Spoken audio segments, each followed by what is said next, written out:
Greetings and welcome to TrainSignal. You're watching Message Compliance and Archiving with Microsoft Link Server 2013. In this video presentation, you're going to be introduced to the archiving features of Microsoft Link Server 2013. If you work in an industry where you're subject to compliance, and we hear this all the time, SOX compliance, HIPAA requirements, well, Microsoft Link Server does allow us to capture certain types of communication for compliance purposes. With the archiving feature of Link Server 2013, the product provides a mechanism that allows us to capture instant messaging content, whether it's peer-to-peer or multi-party IM. We also can capture web conferencing or meeting content, and we have the ability to retain information either in a backend SQL Server database, like we did with Link Server 2010, but we now have the ability to archive over to Microsoft Exchange Server 2013. In this video presentation, you're going to be introduced to the features of archiving. You'll also see how to set up the archiving, both with SQL Server and also with Microsoft Exchange. And then we're going to wrap up the presentation with a demonstration on setting up and using archiving. So let's get started. The archiving feature of Link Server 2013 allows a Microsoft Link administrator in the organization to capture certain types of information, for example, instant messaging, and also web-based collaboration, for example, file uploads in a conference, or we can gather information regarding when people are joining or leaving our conferences. When we set up the archiving with Link 2013, you have a couple of choices.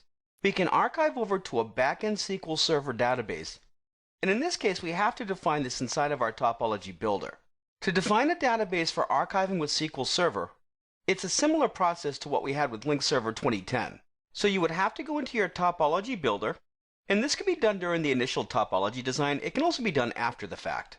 You add your databases to your topology, and then you would have to publish your topology once again. Keep in mind that this does require a full working version of SQL Server. If in the organization we have users that are homed on a Microsoft Exchange Server 2013 environment, and they have their mailboxes put on what's called in-place hold, if we meet all of these requirements, we can enable Microsoft Exchange integration with Link Server, and we can archive our data over on the Exchange Server 2013 environment. So the archiving gets stored inside of your Microsoft Exchange databases. As we go through the process of defining the archiving, we have the ability to define what we want to archive, whether it's internal communication, external communication, or both. Archiving by default is not enabled. We then also specify who we want to archive. Is it a global setting? Do we want to archive at the site level, or maybe right down to the individual user level? You want to keep in mind that archiving will get enforced right down to the user level. So if I have a user that's in a conference, and that one user has archiving enabled but the other users don't, the conference is going to get archived. Once you've enabled archiving with Link 2013, you'll have the ability to capture peer-to-peer instant messaging, as well as conferencing content, which includes multi-party IM, file uploads in a conference, which we typically call handouts. We can also capture event-related activities. For example, a user joining or leaving a conference, uploading content or sharing content, and also changes in visibility. A brand new feature that we have with Link Server 2013 that we didn't have with 2010 is the ability to capture whiteboards and polls shared during a conference. This brings us over to our next topic: what type of content is not archived with the Link Server 2013 archiving? Peer-to-peer file transfers. Now keep in mind that doesn't include the file handouts in a conference. Files that get uploaded into a conference, those can get archived. Peer-to-peer file transfers are not. The archiving also does not have the ability to capture the audio or the video for a conference, desktop sharing, or application sharing. The archiving is not recording your meeting, it's only capturing your instant messaging content and some of your conferencing content, such as your file handouts. Another very important point is that your Link Server does not archive your persistent chat conversations. You would have to enable the persistent chat compliance service to capture that information. One of the big architectural changes that we have with Link Server 2013 is that archiving is now automatically installed on your front-end servers. So it's co-located on your front-end servers. We don't use dedicated servers for this anymore. It's part of an effort from Microsoft to consolidate your servers or to minimize the number of servers required within your environment. Now, that doesn't mean that the archiving is enabled and configured. We still have to do that. And the process that you go through is going to vary depending upon whether you're using a SQL Server on the back end for your data storage, or if you're going to use the Microsoft Exchange integration. To use the Microsoft Exchange integration, it does require Microsoft Exchange Server 2013 exclusively. So a user's mailbox has to reside on Exchange Server 2013, and their mailboxes also have to be put on in-place hold. In order to configure the settings for these clients, you would use your Microsoft Exchange 2013 policies and configuration settings to control the archiving of the Link Server 2013 data for those individuals. As an alternative to archiving over to a Microsoft Exchange Server environment, we still have the ability to archive over to a backend SQL Server database. This is using the same technique that we used back with Link Server 2010, where we stored our instant messaging content over inside of an LCS log database, over on a SQL Server. At Carve Rock Fitness, we have Microsoft Exchange Server 2013, so that's not going to be an issue for us. But we may have some users that don't have their mailboxes on place hold, and the design team may just not want to deploy the integration with Microsoft Exchange. If you're archiving over on a SQL Server, you don't have to worry about the configuration settings over on the Exchange Server side, like you would have to use if you had integration with Exchange for your archiving. Before deploying your Link Server 2013 archiving, you should be extremely familiar with the infrastructure, the archiving, and the data storage prerequisites and requirements that will support the archiving within the environment. Let's take a look at our prerequisites. As we look at the prerequisites for setting up archiving, an important point to note is that Microsoft's message queuing is not required as a feature on your front-end servers and your archiving servers anymore to support this. With the Microsoft Link Server 2010 product, if you deployed archiving, you had agents that ran on your front-end servers, and they would capture the data, and they would transfer the data over to your archiving server through Microsoft message queuing. Well, the archiving is now co-located on the front-end servers, so we don't have to use the message queuing to support this. With the prior version of Link Server, Link 2010, when you went out and you set up your archiving and you defined it inside of your topology builder, you would have to define a backend SQL Server to maintain your LCS log database. And you also had to define a file share on the network, and that was used to maintain your handouts, so when you uploaded content into a meeting, it got maintained in a file share. Well, now that we have the archiving co-located on the front-end servers, the archiving uses the Link Server 2013 file storage for temporary storage of your meeting content files. That's the same exact file share that you defined when you created your topology and you defined your pool. So you don't have to set up a separate file store for archiving.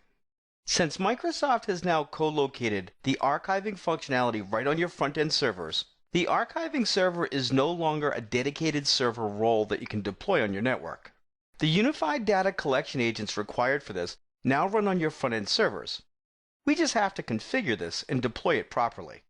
As an archiving prerequisite for Microsoft Exchange Server, you have to have Microsoft Exchange Server 2013 if you're going to maintain your archive content on the Exchange environment. If your Microsoft Exchange environment is running in a mixed environment where you still have some legacy Exchange servers, only mailboxes hosted on Exchange Server 2013 would be compliant or would be compatible. So if you had some mailboxes that were stored on a legacy Microsoft Exchange server, like for example 2007 or 2010, the archiving content for these users would have to be maintained on a backend SQL Server database, not in the Exchange Server database. With the Microsoft Exchange storage integration, your meeting content files get archived as attachments inside of the Microsoft Exchange environment, and this content is accessible through Microsoft Exchange Discovery. You have to take into consideration the maximum storage size and make sure that it supports the storage of the meeting content files as well as your Microsoft Exchange mailbox content, like your typical mail or voicemails and things such as this. When we look at the archiving prerequisites for our SQL Server-based environment, we have to use a version of SQL Server that's compatible with Link Server 2013 archiving. So for users who are not homed on Exchange Server 2013, or if we decide we don't want to use the integration option, our backend SQL Server has to be either SQL Server 2008 R2 or SQL Server 2012. And for each of them, it would be a 64-bit, either standard or enterprise edition. The SQL servers do not have to be dedicated SQL servers, so they can be handling other databases, such as, for example, maintaining your topology database. Keep in mind that the SQL Server 2008 R2 or SQL Server 2012 Express editions are not supported, and 32-bit versions of SQL Server are not supported either. It's got to be 64-bit. Let's take a look at some of the steps that are involved with the deployment process. The steps involved for the deployment process of archiving It's going to vary depending upon what we're using for our backend storage, whether it's Microsoft Exchange Server Mailbox database storage or Microsoft SQL Server storage over on the Link server side.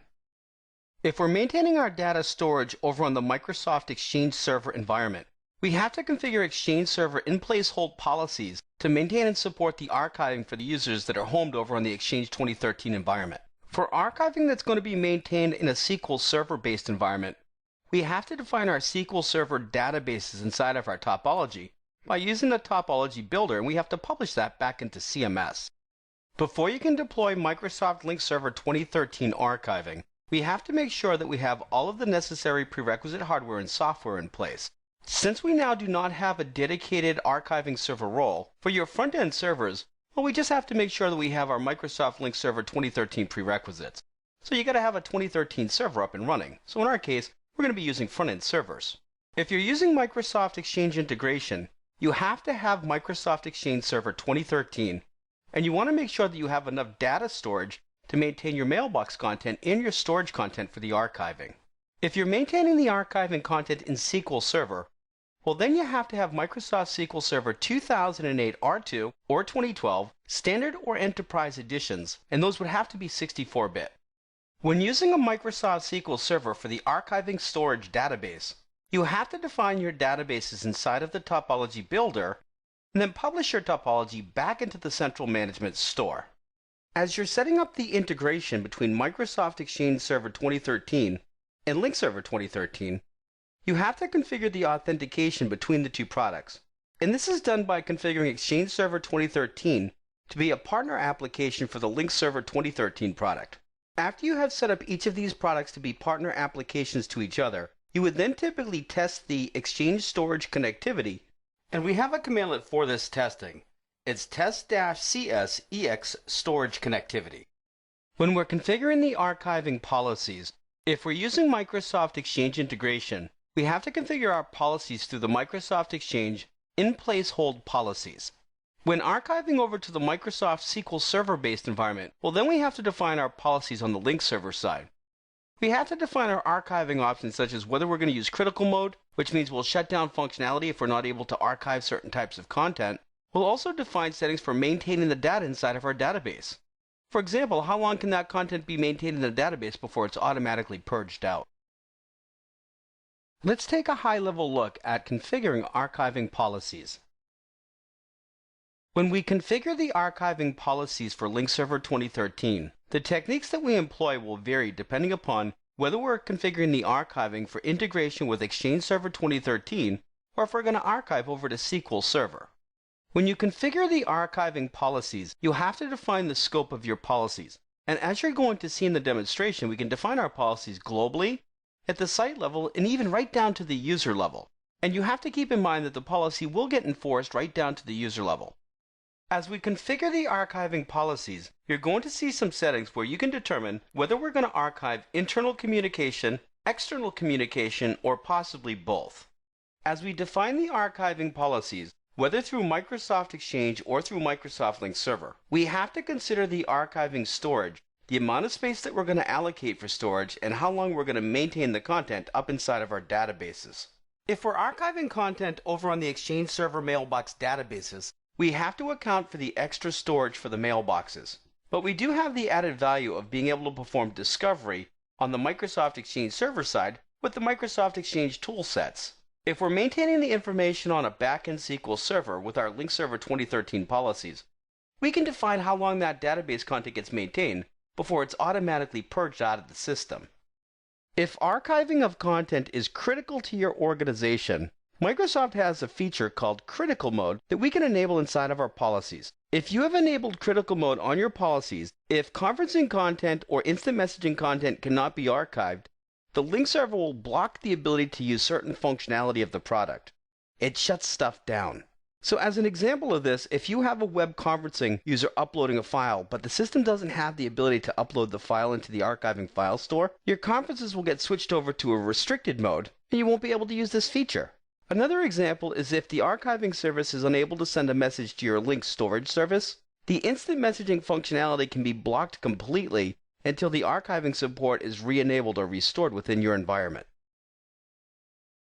Next, we're going to take a look at the archive storage support provided with Link Server 2013. Before we deploy the Microsoft Link Server archiving, one of the things that we have to consider is the archive storage. We can either store the archiving content on Microsoft Exchange if we've integrated with Microsoft Exchange Server 2013. We can also store content on a backend SQL Server database. Once we enable archiving at Carverock Fitness, we're going to be using up roughly about 60 kbps per day per user. Now, whether we store the information on SQL or on Microsoft Exchange Server, we're still going to have to account for a lot of data storage, so we're going to have to work this into our design. Now, the 60 kbps per day per user, that's a number that Microsoft likes to throw around. It's a rough estimate. You got to remember that that can vary depending upon the type of organization and the type of activity that goes on within your organization.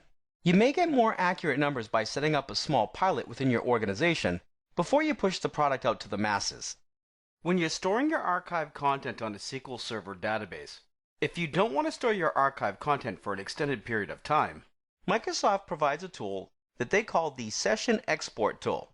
The Session Export tool is actually a commandlet, export-cs archiving data. If you run this tool up against your database, you have to define a start date and an end date for the archival. So you're basically telling the product that I want to archive content from this point in time to that point in time to an output folder. And what the product's going to do is it's going to take the sessions within that time frame and it's going to generate EML files in the folder that you've defined, the output folder. When you look inside of the EML files, you should find the instant messaging or conference transcripts. You'll also find any conference activity, including files that have been uploaded into a meeting as handouts. They're included as attachments. The Session Export tool also marks the data as being exported and safe to delete, kind of like a backup program. Now for the fun part, let's take a look at a demonstration on configuring archiving with Link Server 2013. I've just switched over to my Microsoft Link Server, and we're going to take a look at a demonstration on setting up the archiving. So the first thing that we're going to do in this demonstration is open up our Link Server topology builder, and we'll take a look at setting up integration with a Microsoft SQL Server backend for archiving. So as I connect into my topology, I'm going to download my topology from the existing deployment, and my system is going to prompt me for the name of a file that I'm going to work off of, my local XML file. So we'll give that a couple of seconds, and there we go. We'll give our file a name, and I'll call mine archiving, and we're going to save that as a topology builder XML file, tbxml. Here you can see that I have my Link Server directory structure. I've got my two sites, Scottsdale and Phoenix. So the process that I would go through is I would navigate down here to my Link Server 2013. Here you can see that I have my Enterprise Edition front-end pool. I'm going to right-click on my pool and go to Edit Properties. Then we're going to scroll down just a little bit. And here's where you can see that I can configure archiving to use a backend SQL Server store. So in this case here, if you want to use Microsoft SQL Server, as opposed to using Microsoft Exchange Server 2013 as your data store, well, this is where you would define that. Here you can see that archiving is going to be enabled. I'll specify my archiving SQL Server store. I'm going to use the same server, my SQL One box, the same server that I'm using for my topology for CMS. Down below, you also have the option to enable SQL Server Store mirroring, which again is a new enhancement that we have with Microsoft Link Server 2013. With the prior version of Link 2010, we had the ability to use clustering, but now clustering is not supported. We're now using SQL Server Store mirroring to provide that higher level of availability. So here I'm going to click on OK. I'm then going to right-click on my topology, then go down to the option to publish my topology. I want to push those changes back into the central management store, back into CMS. On the next property sheet, I have my Publish Topology Create Databases property window, and it reads the following dedicated databases are part of your topology. Some of the databases listed below have not been created. If you have the appropriate permissions on the SQL Server, you can create the databases when you publish your topology. So here, because I'm logged on with elevated credentials, I'm going to be able to create my database on the back end on the fly. I should end up with an LCS log database, an MDF database file on SQL. Let's click on Next.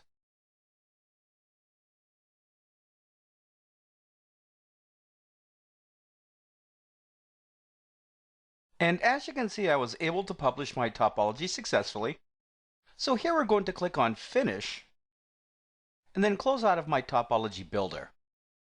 The next thing that we're going to do is take a look at our control panel, and we'll look at some of the archive configuration settings that we have available to us. So here we're going to launch the Link Server control panel. Next, we'll provide our credentials.